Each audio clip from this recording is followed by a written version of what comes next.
Hujan tak menyurutkan para santri untuk memeriahkan peringatan Hari Isra Mi'raj 1444 Hijriah di Mushola Al-Awabin, Perumahan Geria Abdi Negara, Sukabumi, Bandar Lampung, Minggu siang.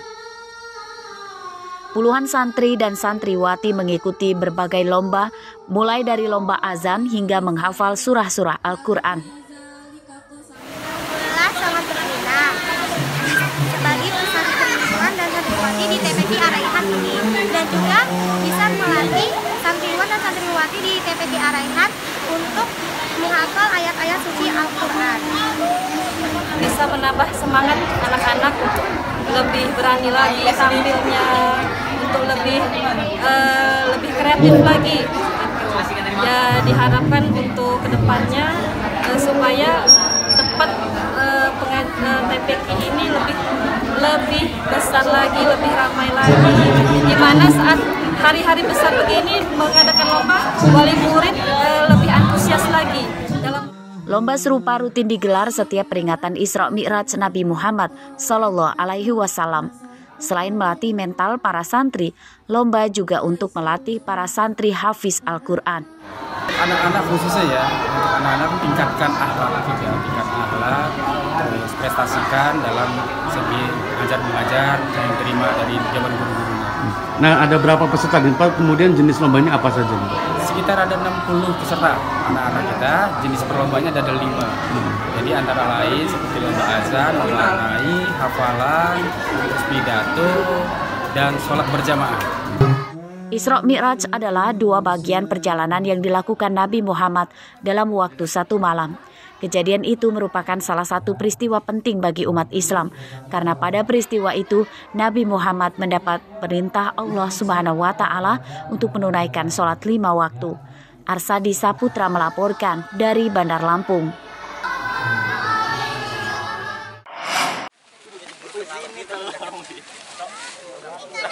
Puluhan pelajar SMK Negeri 4 dan SMA Negeri 1 Bandar Lampung Minggu pagi memunguti sampah yang mencemari pantai Kota Karang dan Keteguhan Teluk Betung Timur.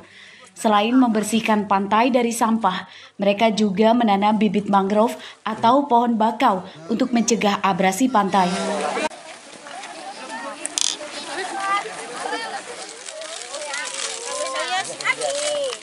Kegiatan pelajar ini untuk memperingati Hari Peduli Sampah Nasional 2023 yang mengusung tema Hal Kecil untuk Suatu yang Besar. Untuk kesadaran masyarakat mungkin besar ya, untuk potensi cinta terhadap lingkungannya. Mungkin ada beberapa orang yang tidak sadar akan kebersihan lingkungan gitu. Dia tidak memikirkan dampak selanjutnya. Kalau misalkan kita membuang sampah, itu bakal berdampak yang namanya kayak erupsi, terus banjir gitu. Mungkin mereka kurang memikirkan efek sampingnya. Kami berharap dari inisiasi kami dapat menjadi suatu yang bisa dibiasakan nantinya untuk kebersihan lingkungan ini. Selain di sini nanti ada kelanjutan lagi ngasih program ini? Program ini akan kami buat rutin karena mangrove ini harus dicek selama kurang lebih 3 tahun selama progres untuk dia tumbuh. Dan kami akan terus menjaga mangrove ini sampai dia besar nanti.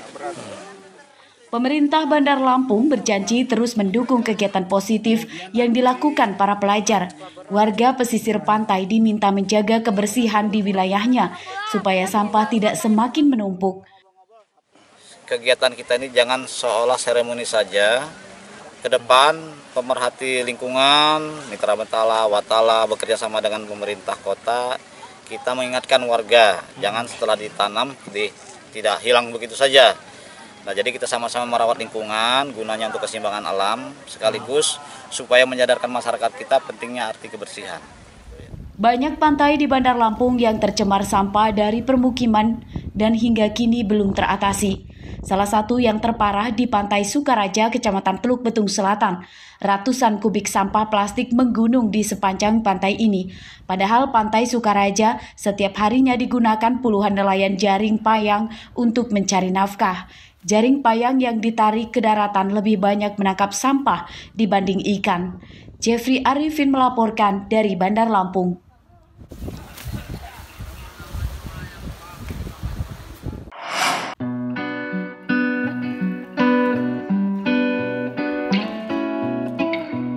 Siapa sangka sampah botol dan plastik mie instan jika dimanfaatkan dengan sentuhan kreativitas bisa menghasilkan uang.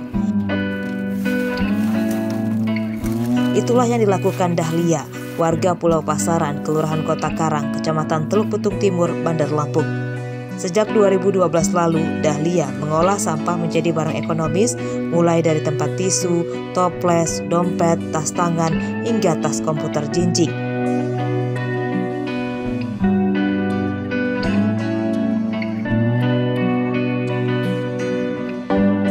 Ide usaha itu bermula dari keinginannya memiliki berbagai macam tas.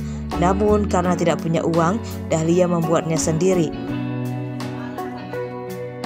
Awalnya dari sampah bungkus mie instan.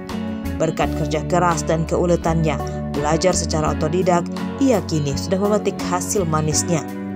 Untuk mendapatkan bahan bakunya, Dahlia keliling kampung untuk mengumpulkan aneka sampah plastik yang dibelinya dari warga. Awalnya tuh ngeliat orang pakai tas dengan dia bagus-bagus, saya niat, maksudnya pengen juga punya tas juga kayak gitu, tapi yang tanpa harus membeli gitu kan. Jadi keluarlah, cobalah pakai bungkus kopi dan yang lainnya. Dahlia juga mengajak warga sekitar untuk belajar membuat kerajinan tangan dari sampah plastik dan mereka mendapat tambahan uang untuk keluarga. Dari sudut pandang saya bagus. Jadi bisa ada kesibukan ibu-ibunya yang tadinya nganggur, jadi ada pemasukan walaupun sedikit. Apalagi sekarang hasil lautnya sepi, nggak ada ikan, udah berbulan-bulan. Berbagai kerajinan daur ulang sampah itu dijual dengan harga bervariasi, mulai dari harga Rp30.000 hingga Rp250.000 per buahnya, tergantung bentuk dan kerumitan pembuatannya. Dahlia memasarkan hasil karyanya secara daring dan penjualannya hingga ke Jawa dan Kalimantan. Arsadisa Putra melaporkan dari Bandar Lampung.